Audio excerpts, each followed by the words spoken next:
உள்ளாட்சி அரசு செய்தியால் இணைவோம். வணக்கம். உள்ளாட்சி அரசு செய்திகள் வாசிப்பது சரவணன். வரும் 29ஆம் தேதி கோவை மாநகராட்சியை கண்டித்து தடையை மீறி ஆர்ப்பாட்டம். திமுக பொங்கல் விழா பொதுக்கூட்டத்தில் சட்டமன்ற உறுப்பினர் நா. கார்த்திக் ஆவேச பேச்சு.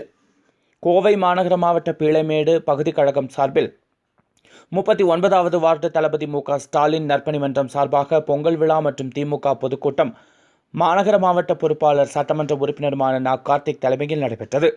இந்த பொங்கல் விழா பொதுக்கூட்டத்தில் தலைமை கழக பேச்சாளர் ஈரோடு இறைவன் சிறப்புரையாற்றினார். இந்த பொதுக்கூட்டத்திற்கு 39 வார்டு கிளை செயலாளர் முருகேசன் தலைமையில் பீளமேடு பகுதி கழக செயலாளர் நாகராஜ் மற்றும் பகுதி கழக துணை செயலாளர் தனபால் ஆகியோர் வரவேற்புரையாற்றினர். இந்த விழாவிற்கு நடராஜ், புருஷோத்தமன், ஆவின் சதாசிவம், சித்தார்க், ரமேஷ், விஜயகுமார் ஆகியோர் முன்னிலை வகித்தனர். விழாவின் நிறைவில் பகுதி கழக பிரதிநிதி ஜான்சன் நன்றியுரையாற்றினார். இந்த பொங்கல் விழாவில் பேசிய மாநகர மாவட்ட பொறுப்பாளரும் சட்டமன்ற உறுப்பினருமான நா. கார்த்திக், கழகத் தலைவர் அறிவித்தபடி பொங்கல் விழாவையொட்டி ஏழை எளிய மக்களுக்கு நலத்திட்ட உதவிகள் மற்றும் குழந்தைகள், மாணவிகளுக்கு விளையாட்டு மற்றும் தனித்திறன் மேம்பாட்டு போட்டிகள் நடத்தி பரிசுகள் வழங்கி வருகிறோம் என்று கூறினார். தொடர்ந்து பேசுகையில் தமிழ் மொழிக்காகவும் தமிழர்கள் வளர்ச்சிக்காகவும் முன்னாள் முதல்வர் கலைஞர் கருணாநிதி அவர்கள் ஆற்றிய அரும்பணிகளை நினைவு கூர்ந்து பேசினார். இதேபோல தற்பொழுது கழகத் தலைவர் மு.க. ஸ்டாலின் அவர்கள் மத்திய மாநில அரசுகளை எதிர்த்து போராடி வரும் சூழலையும் திமுகவின் போராட்டத்தை முழுமையாக தமிழக மக்கள் ஏற்றுக்கொண்டுள்ளனர். அதற்கு சாட்சியாக கடந்த பாராளுமன்ற தேர்தலிலும் நடைபெற்று முடிந்த ஊரக உள்ளாட்சி தேர்தலிலும் திமுக மற்றும் அதன் கூட்டணி கட்சி வேட்பாளர்களை மாபெரும் வெற்றியடைய செய்துள்ளனர் என்று பேசினார். மேலும் கோவை மாநகராட்சியின் அவலங்களை பற்றி பேசும்பொழுது, கோவை மாநகராட்சி கோவை மாநகர மக்களின் வாழ்வாதாரமாக உள்ள சிறுவாணி குடிநீரை பன்னாட்டு நிறுவனமான சூயஸ் நிறுவனத்திற்கு 26 ஆண்டுகளுக்கு 3150 கோடிக்கு ஒப்பந்தம் செய்துள்ளது. அதனை உடனடியாக கைவிட வேண்டும். குடிநீர் விநியோகத்தையும் பராமரிப்பு பணிகளை கோவை மாநகராட்சி நிர்வாகமோ அல்லது தமிழ்நாடு குடிநீர் வாரியமோ மேற்கொள்ள வேண்டும்.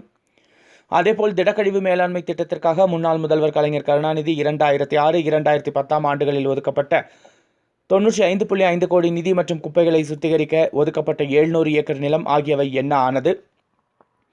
மேலும் மாநகராட்சி அதிகாரிகளின் மெத்தன போக்கு அதிகரித்து வருவதால் மாநகராட்சி பெரும்பான்மையான இடங்கள் குப்பைகளாக காட்சியளிக்கிறது. இவற்றை கண்டித்து வருகிற 31ஆம் தேதி மாபெரும் கண்டன ஆர்ப்பாட்டம் நடைபெறும் என்று அறிவித்திருந்தோம். கழகத் தலைவர் ஊரக உள்ளாட்சி தேர்தலில் வெற்றி பெற்றவர்கள் மாநாட்டை அறிவித்துள்ளனர்.